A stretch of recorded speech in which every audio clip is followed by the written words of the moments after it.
Good morning बच्चों। आज के हमारे चैप्टर का नाम है मेरा परिवार मेरी प्रेरणा।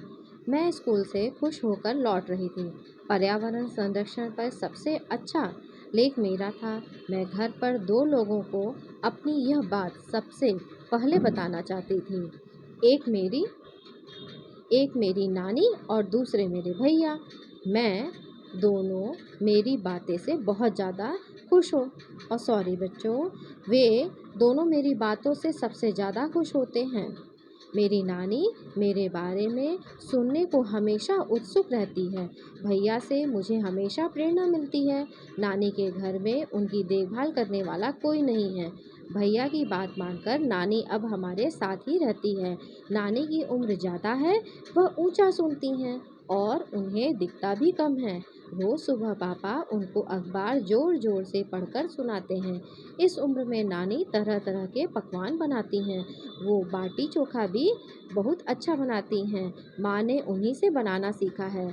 आज माँ आज भी नानी के पकवानों को बनाने के बारे में पूछती रहती है। नानी के साथ हम सब मज़े से रहते हैं। अब ये बताइए बच्चों, ये चीज़ें सुन कर के आप लोगों को कैसा लगा? इस तरीके का जो परिदृश्य है वो देखिए आपकी बुक में फ़ोटो में भी दर्शाया गया है। अब आइए हम लोग चर्चा करने वाले पॉइंट्स पे चलते हैं। जब कोई व्यक्ति बूढ़ा हो जाता है तब उनको क्या क्या तकलीफ़ें हो सकती हैं, इसके बारे में आप लोग अपने घर में खुद भी देखते होंगे। आपकी दादी, नानी और भी जो बड़े बुजुर्ग होंगे उन्हें किस प्रकार की तकलीफ़ें होती हैं। जैसे चलने में दिक्कत होती है, किसी को सुनने में दिक्कत होती है तो किसी को कम भी दिखाई देता है। आइए बुक की रीडिंग की तरफ हम लोग बढ़ते हैं। मेरे भैया किशन संगीत सिखाते हैं। बच्चे उनकी बहुत इज्जत करते हैं। भैया को संगीत सुनने, दोस्तों के साथ घूमने और बातें करने का बहुत शौक़ है। आप लोगों को भी है क्या बच्चों? भैया को दिखता नहीं है फिर भी वह अपने काम खुद करते हैं। जब कभी उनको मदद की ज़रूरत होती है तो हम सब उनकी मदद करते हैं। भैया को पढ़ने का बहुत शौक़ है। भैया ने शहर जाकर संगीत सीखा। अब वह गांव में रहकर बच्चों को संगीत सिखाते हैं। विद्यालय में 26 जनवरी के कार्यक्रम को तैयार करने में भी भैया ने सहयोग दिया था। जब भी वह घर के बाहर जाते हैं तब एक सफ़ेद छड़ी ले जाते हैं। बच्चों, आज मैं आपको एक ऐसी चीज़ बताना चाहती हूँ और समझाना चाहती हूँ जो आपके व्यवहारिक जीवन में बहुत मदद करेगा। देखिए बच्चों, कई बार लोगों के जीवन में कुछ ऐसी घटनाएं हो जाती हैं या जन्म के साथ किसी न किसी प्रकार की शारीरिक समस्याएं हो जाती हैं। तो बचपन में हम लोग उनका मजाक बनाते हैं या बड़े हो जाने के बाद उनके प्रति प्रेम भावना, आदर भाव न रखते हुए हम उनका मजाक उड़ाते हैं, जो कि बिल्कुल भी अनुचित है।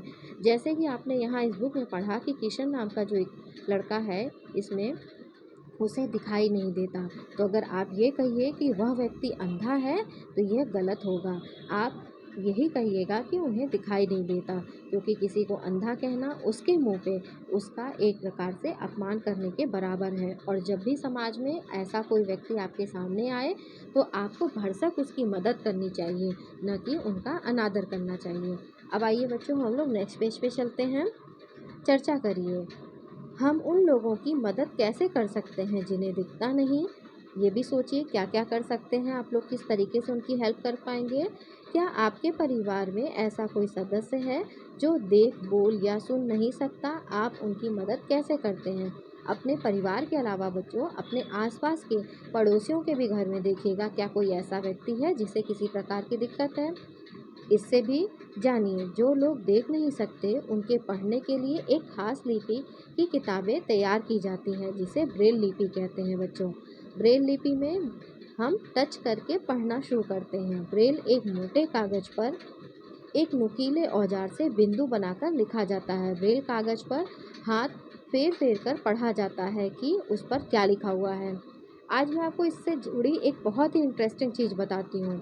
देखिए, ब्रेल लिपि का आविष्कार किया गया था ऐसे लोगों के लिए जो देख नहीं सकते, जिनके पास आंखें नहीं हैं। इसी चीज़ को ध्यान में रखते हुए गूगल ने भी इसी प्रकार की एक सुविधा स्टार्ट की है। मुझे पर्टिकुलर उस कंपनी का नाम याद नहीं है जिसने ऐसे लोगों के लिए एक मोबाइल बनाया है, परंतु आपने इस चीज़ को टीवी में ज़रूर देखा होगा।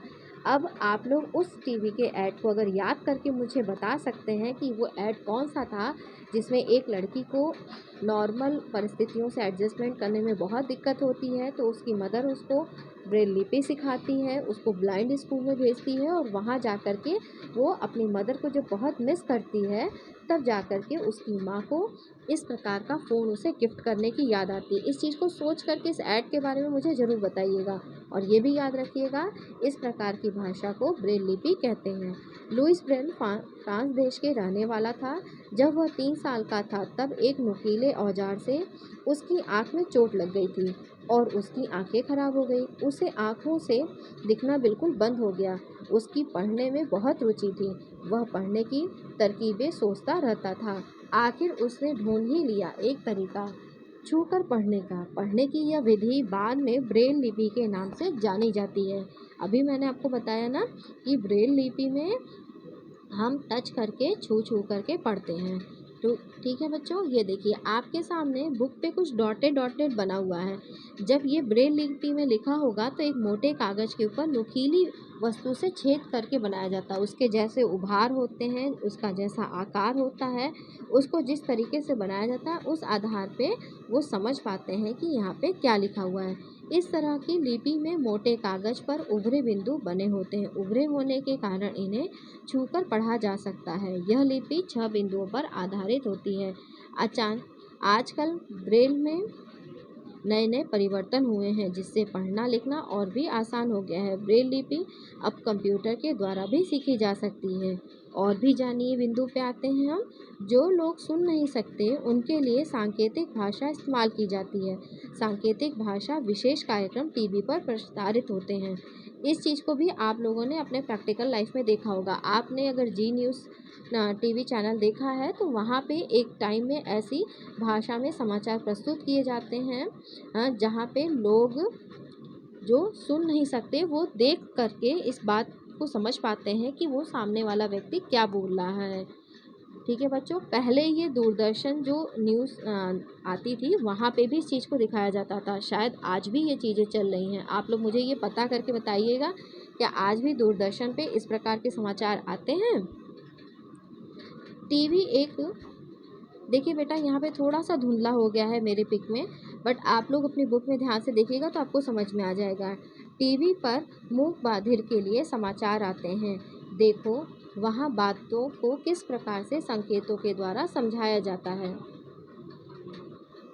सुधा चंदन को भरतनाट्यम, इसको भी जानिए। सुधा चंदन को भरतनाट्यम में प्रसिद्धि प्राप्त है। एक दुर्घटना के कारण उनका एक पैर काट दिया गया। कृत्रिम पैर की सहायता से नृत्य करके उन्होंने प्रसिद्धि प्राप्त की। रविंद्र जैन को आँखों से दिखाई नहीं देता। उन्होंने बहुत सारी फिल्मों और टीवी कार्यक्रमों में अपना संगीत दिया है। उनके अच्छे संगीत के लिए उन्हें पुरस्कार भी दिया गया है। बच्चों, अब आप अपनी बुक में, आपकी बुक में तो थोड़ा अच्छे से क्लियर हो रहा होगा, ये रविंद्र जैन जो हैं, इनका एक बड़ा ही पॉपुलर शो आप लोगों ने पिछले लॉकडाउन में देखा था। ज़रा मुझे उसका नाम बताइएगा, मैं उसकी एक धुन सुनाती हूँ आपको। श्री कृष्ण गोविंद हरे मुरारे। ये बताइएगा किस टीवी चैनल के किस शो में आप लोगों ने देखा था, याद रखिएगा। फिर बच्चों आगे हम लोग बढ़ते हैं। शरद गायकवाड़ का एक हाथ खराब है। उन्होंने तैराकी क्षेत्र में भारत का नाम रोशन किया है। देखा बच्चों, उनमें कितनी लोगों में अक्षमताएं हैं, परंतु उनकी जो क्षमता है वो उसे विकसित करने पे ज़्यादा ध्यान दे करके प्रसिद्धि प्राप्त कर रहे हैं। भैया की ईमानदारी। शाम को भैया बोले, चलो मेला चलें, अपने पड़ोस के दोस्तों को भी बुला लो। इस बार अलग अलग राज्यों के लोग अपनी चीज़ों को लेकर आए हैं। भैया ने मेला घुमाया, हमने बहुत कुछ खाया पिया। मुंबई की भेलपूरी भी खाई। भेलपूरी वाले ने गलती से 6 की जगह 5 ही लोगों के पैसे लिए। हमने सोचा चलो पैसे बच गए, पर भैया ने हिसाब लगाया और भेलपूरी वाले को बाकी पैसे दिए। हम आपस में खुसुर फुसुर कर रहे थे तो भैया ने समझाया कि नहीं अंजू, हमें किसी को नुकसान नहीं पहुंचाना चाहिए। ये चीज़ आप भी अपने जीवन में याद रखिएगा हमेशा। ईमानदार होने पर डरने की ज़रूरत नहीं पड़ती, आत्मविश्वास बढ़ता है। ईमानदार लोगों को सभी पसंद करते हैं। उस दिन हमने भैया से जो कुछ सीखा उसे कभी नहीं भूलेंगे। अब आप लोग अपने आप में चर्चा करिएगा। अगर भैया कम पैसे देकर चले जाते तो बच्चों उनके बारे में क्या सोचते? आप इस बारे में क्या सोचते हैं, ये भी सोचिएगा। फिर आइए बच्चों, हम लोग एक्सरसाइज की तरफ बढ़ते हैं। देखिए, प्रश्न उत्तर यहाँ पे दिए हैं। आप एक चीज़ याद रखिएगा बच्चों, देखिए कोई भी प्रश्न हो उसका ठीक उतना ही उत्तर लिखिए जितना प्रश्न की मांग होती है। जैसे प्रश्न में क्या पूछा जाए तो क्या के बारे में लिखिए, क्यों पूछा जाए तो क्यों के बारे में लिखिए। प्रश्नों के उत्तर को उनके अनुसार दिया जाता है। किशन के परिवार में कौन कौन थे ये आपने पढ़ा है, इसलिए अपने आप लिखिए। मेरे समझ से सभी प्रश्न लगभग ऐसे ही हैं जिनका आप उत्तर लिख सकते हैं, परंतु फिर भी एक बार हम लोग बात चर्चा कर लेते हैं। नहीं समझ में आएगा तो मैं स्वयं आपको बताऊंगी। हमें ईमानदार क्यों होना चाहिए, पाठ में अंजू ने अपने भैया को क्या क्या बातें बताई हैं, ब्रेल से आप क्या समझते हैं, किशन बच्चों को क्या सिखाते थे। क्या आपके साथ इतने प्रश्नों का उत्तर तो आप अपनी कॉपी में लिखिएगा। क्या आपके साथ कोई ऐसी घटना हुई है जिसमें लगा हो कि आपने ईमानदारी का पालन किया था, उस घटना के बारे में लिखिएगा। इस प्रश्न का उत्तर आप लोग स्वयं से जब करिएगा तो कोशिश करिएगा मात्र 5 लाइनों में इस चीज़ का विवरण करिए। पर्यावरण संरक्षण पर 5 वाक्य लिखिए, ये भी स्पष्ट है, इसे भी आप स्वयं से लिखिएगा। उन लोगों की सूची बनाइए जो आपके विद्यालय के कामों में सहयोग देते हैं, और यह भी लिखिए कि उनके सहयोग से आपको क्या लाभ हुआ। अगर कभी दुकानदार गलती से आपको ज़्यादा पैसा वापस कर दे तो आप क्या करेंगे, इसके बारे में बताइएगा। तो इसके बारे में भी 2 से 3 लाइनों के बीच में लिखिएगा कि अगर आपको पैसे ज़्यादा मिल गए तो आप अपने पास रख लेंगे या उन्हें पैसे वापस कर देंगे या क्या करेंगे। अब देखिए, एक प्रोजेक्ट वर्क है। क्या किशन जैसे लोगों की मदद करने के लिए कोई योजना चलाई जा रही है? अपने बड़ों या शिक्षक की सहायता से पता करिए और उन योजनाओं की सूची बनाइए। अब आप लोग देखिए, ये एक प्रोजेक्ट वर्क है, यानी कि इसके बारे में आपको खुद से चर्चा करके घर में बड़ों से बात करके बताना होगा। इसमें भले ही आप कुछ मत लिखिए, परंतु इसके बारे में आप बात करिए जिससे आपको एक नया ज्ञान हो। ठीक है बच्चों, इसके अतिरिक्त अगर आपको कुछ भी और पूछना हो, कुछ और समझना हो तो आप मुझसे बिल्कुल पूछ सकते हैं। मैं आपको पढ़ाने के लिए और आपको समझाने के लिए ही यहाँ बैठी हूँ, इसलिए बिल्कुल भी डरिए नहीं और अपने प्रश्न को पूछिए। चर्चा करने से हमारा आत्मविश्वास बढ़ता है, हमारी समझ विकसित होती है। Thank you.